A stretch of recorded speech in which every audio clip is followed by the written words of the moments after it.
जर तुम्ही अवघ्या 20 मिनिटात घरच्या घरी कमी साहित्यात बिस्किटं बनवू शकता तर बाहेरची मैद्याची व पाम ऑइलची अनहेल्दी बिस्किटं मुलांना का खायला द्यायची.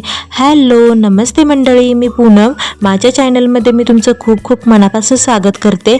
आज आपण गव्हाच्या पिठाची बिस्किटं बनवणार आहोत, जी की खूप कमी वेळात कमी साहित्यात बनतात. तर चला रेसिपीला सुरुवात करूया.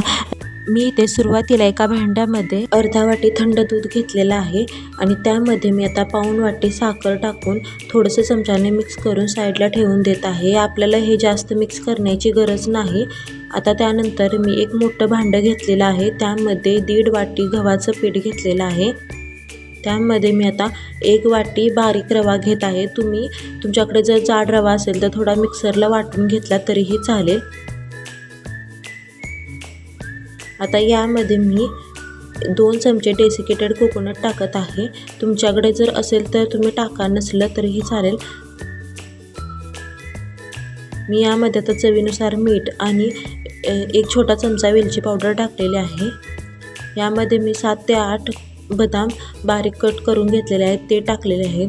तुम्ही याऐवजी काजू टाकले तरीही चालतील.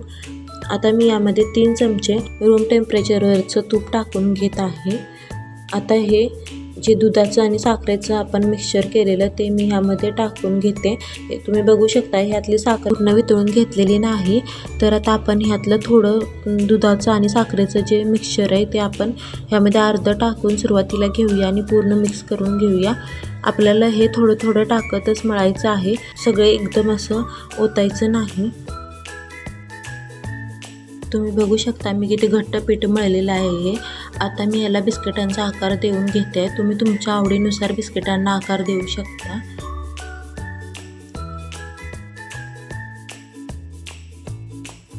बिस्किट जाडही कट करायचे नाहीत किंवा बारीकही जास्त कट करायचे नाहीत.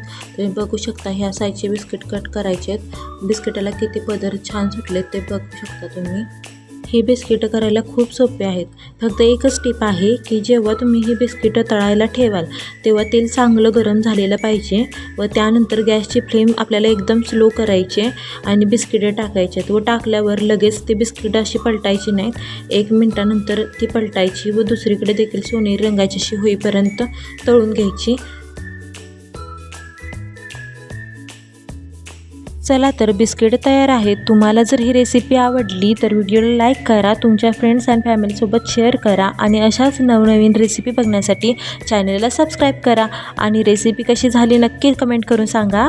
चला भेटूया पुढच्या व्हिडिओमध्ये. तोपर्यंत स्वतःची आणि कुटुंबातील व्यक्तींची काळजी घ्या, कारण आपलं कुटुंबच आपलं जग आहे. चला तर बाय, भेटूया नेक्स्ट व्हिडिओमध्ये.